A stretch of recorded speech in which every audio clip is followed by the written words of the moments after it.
स्वागत है आपका एबल एजू हब प्लेटफॉर्म के ऊपर। मैं Sonu Kumar, faculty of botany. तो हम बात कर रहे हैं आज कार्बोहाइड्रेट के बारे में। किसके बारे में? कार्बोहाइड्रेट के बारे में बात करेंगे। फर्स्ट टॉपिक होगा हमारा कार्बोहाइड्रेट, और उसके बाद में कार्बोहाइड्रेट के बाद में हम बात करेंगे अपने सेकंड टॉपिक, उसका नाम है प्रोटीन। किसके बारे में? प्रोटीन के बारे में बात करेंगे। और जो थर्ड टॉपिक होगा वो होगा हमारा एंजाइम। ठीक है, तो हमें इस यूनिट में बात करनी है कार्बोहाइड्रेट के बारे में। कार्बोहाइड्रेट के बारे में बात करते हुए फिर हम चलेंगे प्रोटीन के ऊपर, और प्रोटीन से हम जाएंगे एंजाइम के ऊपर। तो एक थोड़ा इंट्रो देख लेते हैं इसका कि किस तरह से हम कार्बोहाइड्रेट का निर्माण करते हैं, प्रोटीन का निर्माण होता है, और उसके बाद में हमारे पास कौन बचता है? एंजाइम बचता है। तो आपने इतना देखा होगा कि जब प्लांट फिजियोलॉजी की हम बात करते हैं, प्लांट फिजियोलॉजी के हमें क्या देखने को मिलता है कि जब यदि प्लांट के अंदर कोई फूड बना, क्या बनता है? जब प्लांट के अंदर फूड बनता है यानी भोज्य पदार्थ प्लांट का बना, वो किस में बनता है? वो एक तो बनता है हमारा शर्करा के अंदर, ठीक है, जिसे शर्करा नाम बोलकर क्या बोलते हैं? सुक्रोज के नाम से जाना जाता है। क्या बोलेंगे उसे? सुक्रोज के नाम से जानेंगे। ठीक है, एक तो भोज्य पदार्थ बनता है हमारा सुक्रोज रूप में, और जो दूसरा भोज्य पदार्थ होता है वो बनता है स्टार्च के रूप में। ठीक है, एक भोज्य पदार्थ होगा सुक्रोज में बनेगा, दूसरा भोज्य पदार्थ होता है वो स्टार्च में बनता। लेकिन इतनी बात याद रखना कि स्टार्च में वो भोजन कब बनेगा और सुक्रोज में कब बनता है। ठीक है, तो हमें देखना है यदि किसी प्लांट को भोजन को दूसरे स्थान पर पहुंचाना है, यानी कि उस फूड का क्या करना है? उसे ट्रांसफर करना है। ठीक है, उस भोजन को यदि दूसरे भागों में ट्रांसफर करना है, याद रखिएगा उस भोजन को हमेशा ही क्या करेंगे? एक भाग से जहां पर पत्तियों में भोजन बना उसको रूट तक पहुंचाना है, जड़ तक पहुंचाना है, दूसरी ब्रांच तक पहुंचाना है। तो वो काम किसका करेगा? सुक्रोज में भोजन बनेगा। याद रखिए कि अगर भोजन को दूसरे स्थानों पर पहुंचाना है, स्थानांतरण करना है, तो वो क्या करेगा? सुक्रोज में भोजन बनेगा। और भोजन किस सहायता से जाता है? ये हमें पता था कि भोजन होता है वो फ्लोएम की सहायता से जाता है, लीफ से जाता है, और कहां तक? रूट तक जाता है। ठीक है, तो यदि भोजन को ट्रांसफर करना है तो वो सुक्रोज में बनेगा। यदि भोजन को क्या करना है? स्टोर करना है, स्टोर करना है, तो वो भोजन किस में बनेगा? स्टार्च में बनेगा। याद रखिएगा। ठीक है, ये दोनों चीज हमने देख ली, सुक्रोज में भोजन कब बनता है और स्टार्च में भोजन है वो कब बनेगा। अब बात करते हैं हमारे कार्बोहाइड्रेट के ऊपर। कार्बोहाइड्रेट के अंदर क्या होगा? ये कार्बोहाइड्रेट है वो CHO, यानी कार्बन का, हाइड्रोजन का और किसका? ऑक्सीजन का मिलकर बना होता है। इसका फॉर्मूला क्या होता है वो भी देख लीजिए, CHO। ठीक, अब क्या होगा यहां पर? इसका होगा 2N, और यहां पे N, और यहां पर भी क्या होगा? N। तो यानी कार्बन N, हाइड्रोजन 2N, और ऑक्सीजन होते हैं वो कितने होते हैं? N। यदि हम यहां पर कार्बन यानी कि N की मात्रा, N का मान 5 रख दें तो हमारे पास क्या बनेगा? कार्बन होंगे वो 5 आएंगे, हाइड्रोजन होंगे वो 2 मल्टीप्लाई कर देंगे 5 से, और ऑक्सीजन भी कितने आएंगे? 5 आएंगे। तो टोटल मिलाकर हमारे पास क्या बनेगा? C5H10O5 बना। तो कार्बोहाइड्रेट होता है वो क्या होता है? कार्बन का, हाइड्रोजन का और ऑक्सीजन का मिलकर बना होता है। ठीक है, अब देखिए यदि इसका फॉर्मूला हम यहां पे लिखते हैं, N का मान यहां पे लिखा, तो देखिए CnH2n, और ऑक्सीजन को भी यहां पे क्या लिखते हैं? N के रूप में लिखा। तो कार्बन का मान हमने यहां पर 5 माना, यदि हम N का मान 6 मानते हैं, क्या मानते हैं, 6 का मानते हैं, तो हमारे पास कार्बन 6H12O6 ये एक बना। तो कार्बन भी हमारे पास कितना बना, 6 बना। हाइड्रोजन भी कितना बना, 12 बना। ऑक्सीजन भी कितना बना, 6 बना। तो हमारे पास C6H12O6 ये क्या है, कार्बोहाइड्रेट है। अब देखिए कार्बोहाइड्रेट क्या होते हैं, कार्बन का, हाइड्रोजन का, ऑक्सीजन का आपस में मिलकर रहना ही क्या कहलाता है, कार्बोहाइड्रेट कहलाता है। ठीक है, अब कार्बोहाइड्रेट का फॉर्मूला हमने देख लिया, C6H12O6 के रूप में बनता है। ठीक है, अब बात करते हैं प्रोटीन के ऊपर कि प्रोटीन का निर्माण कैसे होता है। तो देखिए कार्बोहाइड्रेट के बाद में प्रोटीन बनती है, तो वो प्रोटीन किससे मिलकर बनी होती है, एमिनो एसिड से। किससे, एमिनो अम्ल से मिलकर बनी होती है। एमिनो अम्ल हमारी बॉडी में कितने पाए जाते हैं, 22। जो कितने खोजे गए हैं अभी तक, अमीनो अम्ल को कितने खोजे गए, 22 एमिनो अम्ल को खोज लिया गया है अभी तक। पहले इनकी संख्या 20 थी, लेकिन अब इसे कितनी संख्या हो गई है, इसकी 22 संख्या में हो गई है। जिसकी बात करें, कुछ एमिनो एसिड अपने ऊपर क्या रखते हैं, पॉजिटिव चार्ज रखते हैं। जिसकी बात करें कौन सा होता है, हिस्टिडीन होता है, जिसकी क्या होती है, ऊपर पॉजिटिव चार्ज होता है। उसके बाद में आर्जिनिन की बात करें तो आर्जिनिन एमिनो एसिड है, वो क्या करता है, अपने ऊपर पॉजिटिव चार्ज रखता है। इसी तरह से किसकी बात करें, लाइसिन की बात करते हैं तो लाइसिन के ऊपर भी क्या होता है, पॉजिटिव चार्ज पाया जाता है। तो इसी के साथ ही कुछ एक और होते हैं एमिनो एसिड, 22 एमिनो एसिड की अभी तक क्या की जा सकती है, खोज है की जा चुकी है। पहले एमिनो एसिड 20 एमिनो एसिड पाए जाते थे, लेकिन अब एमिनो एसिड है वो कितने पाए जाते हैं, 22 पाए जाते हैं।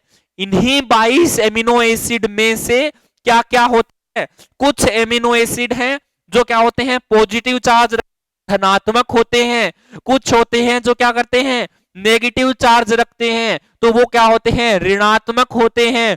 कुछ एमिनो एसिड हैं जो क्या होते हैं, एरोमेटिक रूप में भी पाए जाते हैं, एरोमेटिक रूप में भी पाए जाएंगे।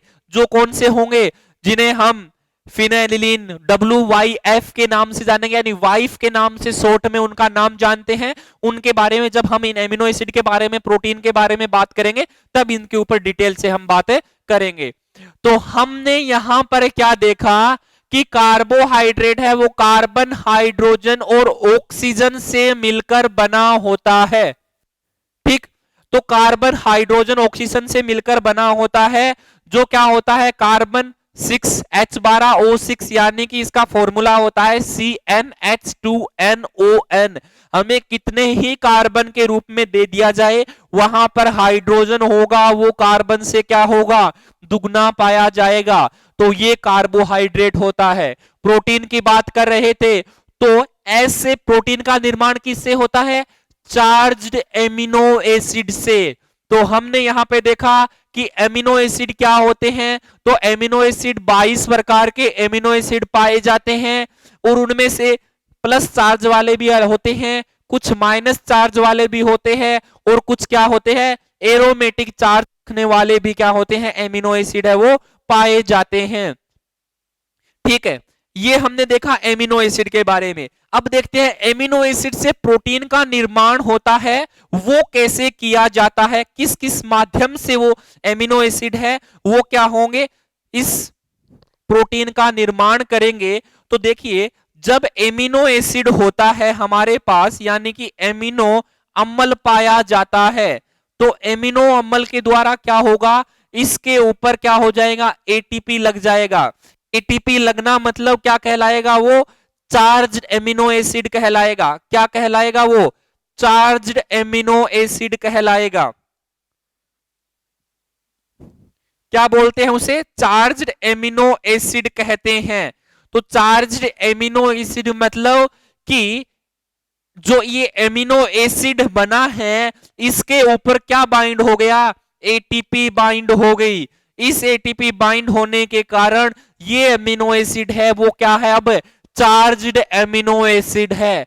और ये एमिनो एसिड अब कहां जाएगा, किसके पास जाएगा, राइबोसोम के पास जाता है। राइबोसोम पर 3 यूनिट होती है, जो कौन कौन सी यूनिट होती है? EPA यूनिट होती है, जहां पे पहला एमिनो एसिड कहां पे आता है? इस पी पे आता है। यहां पे क्या होगा? एडिशन होगा।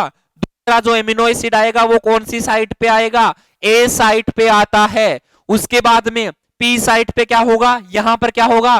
पेप्टाइड बॉन्ड का फॉर्मेशन होगा। और ई का मतलब क्या होता है? एग्जिट करना, यानी यहां से एमिनो एसिड है वो प्रोटीन बनाकर क्या कर जाएंगे? बाहर निकल जाएंगे। तो प्रोटीन होते हैं वो किससे बने होते हैं? एमिनो अम्लों से बने होते हैं। जब चार्ज इसके ऊपर कोई एटीपी का बाइंड हो गया, एटीपी बाइंड होना मतलब चार्ज्ड एमिनो एसिड से नाम से उसे जाना जाता है। यह एमिनो एसिड अब क्या काम करता है? चार्ज हुआ, चार्ज होने के बाद में क्या करेगा? किसी राइबोसोम के पास जाएगा। राइबोसोम कहां पाया जाता है? mRNA के ऊपर पाया जाता है। तो राइबोसोम mRNA के ऊपर क्या करेगा? ये एमिनो एसिड जो चार्ज्ड एमिनो एसिड के नाम से जाना जाता है, उससे क्या करेगा? प्रोटीन का निर्माण करेगा। ठीक, अब प्रोटीन हमारे पास बनी। अब इस प्रोटीन से हमें क्या मिलेगा? 3-4 प्रकार की प्रोटीन बनती है। वो कौन सी बनती है? एक तो होती है हमारी प्राइमरी प्रोटीन, जिनके बारे में हम आगे प्रोटीन के बारे में चर्चा करेंगे, तब बात करेंगे। तो फर्स्ट प्रोटीन होती है हमारी कौन सी? प्राइमरी प्रोटीन होगी। कौन सी होगी? प्राइमरी प्रोटीन के नाम से उसे जाना जाएगा। ठीक है। सेकेंड यूनिट होती है जिसे हम किस नाम से जानते हैं? सेकेंडरी यूनिट के नाम से जानते हैं। सेकेंडरी प्रोटीन के नाम से भी उसे हम जानते हैं। तो first protein primary protein, secondary protein, और उसके बाद में जो थर्ड होती है जिसे हम किस नाम से जानते हैं? टर्सरी प्रोटीन के नाम से भी हम उन्हें जानते हैं। तो वह प्रोटीन जो एक लंबी श्रृंखला के रूप में होगी, तो क्या बनती है हमारे पास? 3 प्रकार की इस चार्ज एमिनो एसिड से प्रोटीन बनती है। कौन सी? प्राइमरी प्रोटीन, सेकेंडरी प्रोटीन और टर्सरी प्रोटीन का निर्माण है वो हमें देखने को मिलता है। तो अब प्राइमरी प्रोटीन क्या होती है, देखिए कैसे प्राइमरी प्रोटीन का निर्माण होता है वो भी हम बात करते हैं। पहले हम एक छोटी सी बात करें कि जो हमारे पास एमिनो एसिड का निर्माण हुआ है उसका मोलिकुलर वेट कितना होता है? 128 मोलिकुलर वेट होता है। ठीक है, हमेशा ही ध्यान रखिएगा जो एमिनो एसिड बना है ना हमारे पास, इस एमिनो एसिड का जो मोलिकुलर वेट होता है वो कितना होता है? 128 होता है। तो ये मोलिकुलर वेट यानी कि एक एमिनो एसिड, फिर दूसरा एमिनो एसिड, तीसरा, इसके बाद में इसी तरह से क्या होंगे? एक लंबी चेन बनेगी एमिनो एसिड से।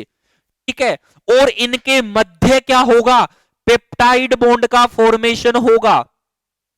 ठीक है, इनके मध्य क्या होता है? पेप्टाइड बॉन्ड का फॉर्मेशन होता है। तो पेप्टाइड बॉन्ड का फॉर्मेशन कैसे होता है, चलते उस पे बात करते हैं। तो देखेंगे कि एमिनो एसिड की पहले स्ट्रक्चर का निर्माण करते हैं कि स्ट्रक्चर कैसी होती है एमिनो एसिड की। तो नॉर्मली हम बात करें डिटेल में इनके ऊपर, हम जब बात करेंगे तब देखेंगे।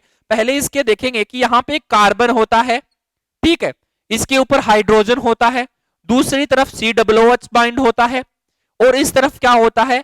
NH2 ग्रुप बाइंड होता है, यानी NH3 बाइंड होता है, और यहां पर हमारा क्या होता है? कोई दूसरा R ग्रुप है वो बाइंड हुआ रहता है।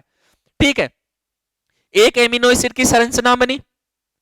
ठीक है, इसी तरह से कोई दूसरा एमिनो एसिड इनके पास आया, जैसे कार्बन है, COOH ग्रुप यहां है, और NH2 है, ये यहां पे NH3 है, और यहां पे हाइड्रोजन है, और यहां पे कोई दूसरा R ग्रुप बंड है। पहला एमिनो एसिड, दूसरा एमिनो एसिड, इसी तरह से यहां पर तीसरा, और इसके बाद में चौथा एमिनो एसिड होता है। ठीक है, तो अब देखिए इनके मध्य, यानी इसका भी कितना होगा? 128, इसका मोलिकुलर वेट कितना होगा? 128 होगा। ठीक है, अब जब दोनों एमिनो एसिड आपस में बाइंड होते हैं तो उस समय क्या होता है?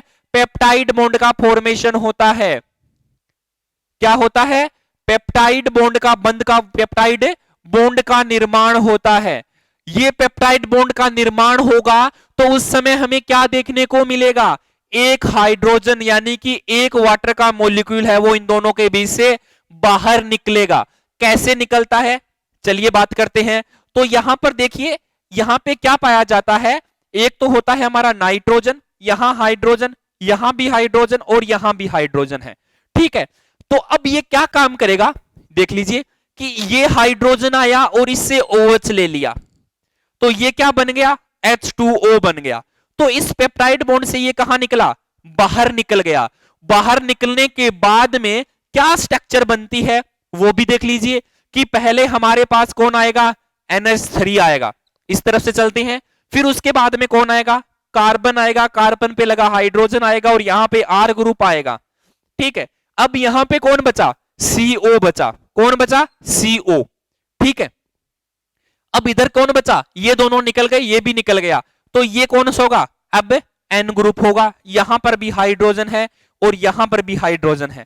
ठीक है, तो ये क्या करेगा, कार्बन की कॉन्सेंट्रेशन को पूरा करने के लिए क्या करेगा, अब देखिए कि यहां पर था और ये है, तो एक दो कार्बन की कितनी होती है, 4 होती है, तो ये क्या करेगा, यहां पर एक डबल बॉन्ड बना लेगा, बना लिया। और अब इधर क्या होगा, कार्बन का निर्माण, ऊपर कौन है, H है, नीचे की तरफ कौन, R है, और इधर कौन है, अपना COOH है। तो जो ये निर्माण हुआ है, जो यहां पर जो इस स्ट्रक्चर का जो निर्माण हुआ है, यहां पर मैं H साथ में लिख देता हूं, NH कर देता हूं इसको, NH, बस इसी तरह से। ठीक है, अब देखिए कि ये जो निर्माण हुआ है हमारा, ये क्या है, एक पेप्टाइड बॉन्ड का निर्माण हो गया। किसका निर्माण हुआ है, ये C double bond O N और H आपस में मिलकर किसका निर्माण कर रही है, पेप्टाइड बॉन्ड का निर्माण कर रही है। तो इसके दौरान क्या हुआ, एक वाटर का मॉलिक्यूल यानी कि H2O क्या निकला, बाहर निकला। तो बाहर निकलने के कारण इनका मॉलिक्यूलर वेट 128, इसका भी 128, तो इसका वाटर का मॉलिक्यूलर वेट कितना होता है, 18 होता है। तो अब क्या होगा कि इस 128 में से क्या हुआ, 128 में से 18 निकाल दीजिए, तो अब इस जो एमिनो एसिड बचा है, ये जितना एमिनो एसिड है उसका मॉलिक्यूलर वेट कितना है, 110, इसका भी मॉलिक्यूलर वेट कितना है, 110। कैसे आया, ये भी बताया कि टोटल का 128 होता है, वाटर का मॉलिक्यूल यानी एक जल का मॉलिक्यूल बाहर निकला, 18 मॉलिक्यूलर वेट को निकाल दिया, टोटल मिलाकर कितना बचा, 110 बना। तो ये जो होता है वो क्या करता है, पेप्टाइड बॉन्ड का निर्माण करता है। ये जो संरचना बनी है ये क्या है हमारे लिए, एक पेप्टाइड बॉन्ड बना। ठीक है, अब ये एमिनो एसिड, पेप्टाइड बॉन्ड, फिर एमिनो एसिड, फिर पेप्टाइड, फिर एमिनो एसिड, फिर पेप्टाइड, तो ये क्या करती है, एक लंबी पेप्टाइड बॉन्ड से बनी हुई एमिनो एसिड की चेन या एक लंबी एमिनो एसिड की श्रृंखला जिसमें क्या होते हैं, पेप्टाइड बॉन्ड पाए जाते हैं, जो क्या करती है, किसका निर्माण करती है, प्राइमरी प्रोटीन का निर्माण है वो करती है। तो देखिए फर्स्ट एमिनो एसिड था, second amino acid, third, fourth, fifth, sixth, 7, 8, 9 और 10, ये 10 एमिनो एसिड से बनी हुई लंबी चेन है और इनके मध्य ये है जो क्या है हमारे लिए, पेप्टाइड बॉन्ड है। ठीक है, तो ये पेप्टाइड बॉन्ड का निर्माण, फिर पेप्टाइड बॉन्ड का निर्माण हुआ है, तो इसलिए ये श्रृंखला है, एक लंबी चेन का निर्माण हुआ, तो ये क्या कहलाती है, प्राइमरी प्रोटीन है वो कहलाती है। इसी तरह से सेकेंडरी प्रोटीन की बात करते हैं, तो सेकेंडरी प्रोटीन में हमें क्या देखने को मिलेगा, इस तरह से अल्फा हेलिक्स है वो देखने को मिलेंगे। तो ये क्या हो जाएगी, आपस में हाइड्रोजन बॉन्ड का निर्माण कर लेती है और ये हाइड्रोजन बॉन्ड का निर्माण करने के बाद में क्या हो जाएगा, सेकेंडरी प्रोटीन का निर्माण है वो हो जाएगा। फिर उसके बाद में हमारे पास एक प्रोटीन और बचती है जिसे हम टर्सरी प्रोटीन कहते हैं। तो टर्सरी प्रोटीन क्या हो जाएगी, एक आपस में एक नियमित रूप से स्ट्रक्चर का निर्माण कर लेगी, यानी 3 डिग्री स्ट्रक्चर का निर्माण कर लेती है, वो क्या कहलाती है, हमारी 3rd डिग्री या टर्सरी प्रोटीन के नाम से जानी जाती है। तो हमने कार्बोहाइड्रेट के बारे में देखा कि कार्बन होता है, हाइड्रोजन होता है और ऑक्सीजन पाया जाता है। ठीक है, उसके बाद में हमने देखा किसके बारे में, प्रोटीन के बारे में, कि प्रोटीन होती है वो चार्ज्ड एमिनो एसिड की बनी हुई एक लंबी श्रृंखला होती है जिसके मध्य पेप्टाइड बॉन्ड का निर्माण होता है, वो भी हमने देखा। पेप्टाइड बॉन्ड का मॉलिक्यूलर वेट था वो भी निकाल दिया है। तो उसके बाद में एक प्राइमरी प्रोटीन, सेकेंडरी प्रोटीन और किसका निर्माण हो रहा है हमारे पास, टर्सरी प्रोटीन का अब हमें निर्माण है देखने को मिल रहा है। ठीक है, अब प्रोटीन के बाद में हम थर्ड बात पढ़ेंगे जो है हमारा एंजाइम के ऊपर। इनके ऊपर हम डिटेल से बात करेंगे कि पेप्टाइड बॉन्ड कैसे बनता है, किस तरह से बनता है, प्राइमरी प्रोटीन, सेकेंडरी, टर्सरी, इन सभी के ऊपर बात करेंगे। इसके बाद में हम चलते हैं एंजाइम के ऊपर कि एंजाइम है वो कैसे काम करता है, किस तरह से वो बनता है, उनके ऊपर भी हम बात करेंगे।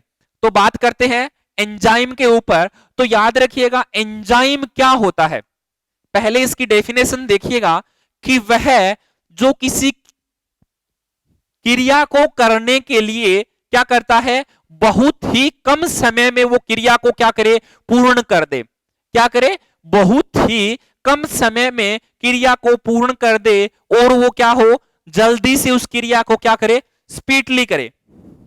यदि हमें कोई क्रिया करने में देख लीजिए 20 मिनट का समय लग रहा है, कोई प्रोडक्ट है, हमने कोई रिएक्शन बनाई जैसे A प्लस बी है, इसको हमें A और B में बदलना है, ठीक है, या हमें C और D में बदलना है, इसके लिए इसको 20 मिनट चाहिए, ठीक है।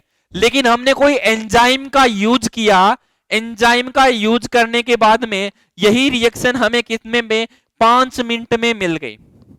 5 मिनट में हमारे पास क्या हो गया, प्रोडक्ट मिल गया। प्रोडक्ट का निर्माण, जो उत्पादक का निर्माण होना था वो हमें क्या हो गया, प्राप्त हो गया, ठीक है।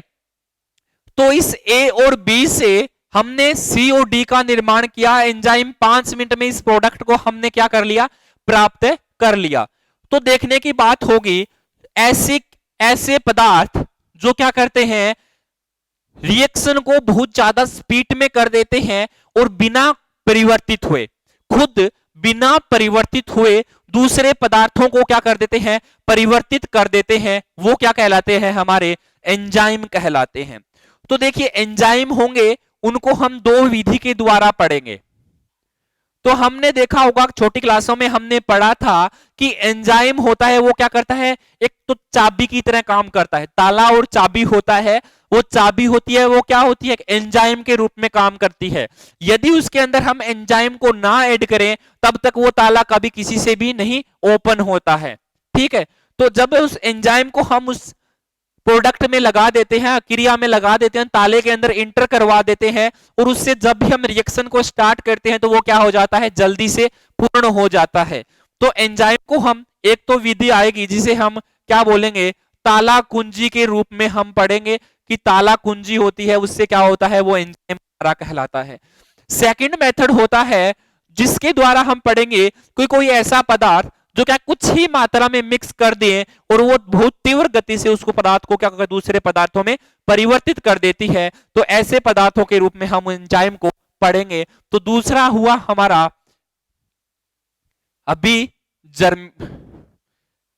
अभिकर्मित वाला, कि अभिकर्मित एंजाइम होगा वो कैसे काम करेगा, उसके ऊपर भी हम बात करेंगे। तो हम बात करेंगे आगे आने वाले लेक्चर में जहां पर हम पढ़ेंगे कार्बोहाइड्रेट को अच्छी तरह से, कि अल्फा कार्बोहाइड्रेट कौन सा होता है, बीटा कार्बोहाइड्रेट कौन सा होता है, कैसे उनकी स्ट्रक्चर का निर्माण होता है, उन सभी के बारे में हम पढ़ेंगे। पढ़ने के बाद प्रोटीन के बारे में, प्रोटीन के बाद हम एंजाइम को से डीपली पढ़ेंगे। एक चीज और देखिएगा कि सारे प्रोटीन जितने भी प्रोटीन बनते हैं, सारे प्रोटीन क्या होते हैं, एंजाइम होते हैं। लेकिन सारे एंजाइम क्या होते हैं, सारे एंजाइम कभी भी प्रोटीन है वो नहीं होते हैं, कभी भी प्रोटीन नहीं होंगे। प्रोटीन है तो क्या होते हैं, एंजाइम होते हैं। सारे प्रोटीन क्या होते हैं, एंजाइम के रूप में करते हैं। लेकिन सारे एंजाइम जो भी होते हैं वो कभी भी प्रोटीन के रूप में काम में नहीं आते हैं। कुछ एंजाइम है जो आते हैं, लेकिन सारे एंजाइम है वो प्रोटीन के रूप में कभी भी काम में नहीं आते हैं। तो इन्हीं के साथ हम मिलेंगे अगले लेक्चर में, जहां हम बात करेंगे कार्बोहाइड्रेट के ऊपर कि कैसे स्ट्रक्चर बनती है, कैसे alpha carbohydrate, beta carbohydrate, fructose, lactose, cellulose, किस तरह से इन सभी का, सुक्रोज का कैसे निर्माण किया जाता है, उन सभी पे आपसे मिलेंगे। थैंक यू, मिलते हैं नेक्स्ट लेक्चर में। Thank you.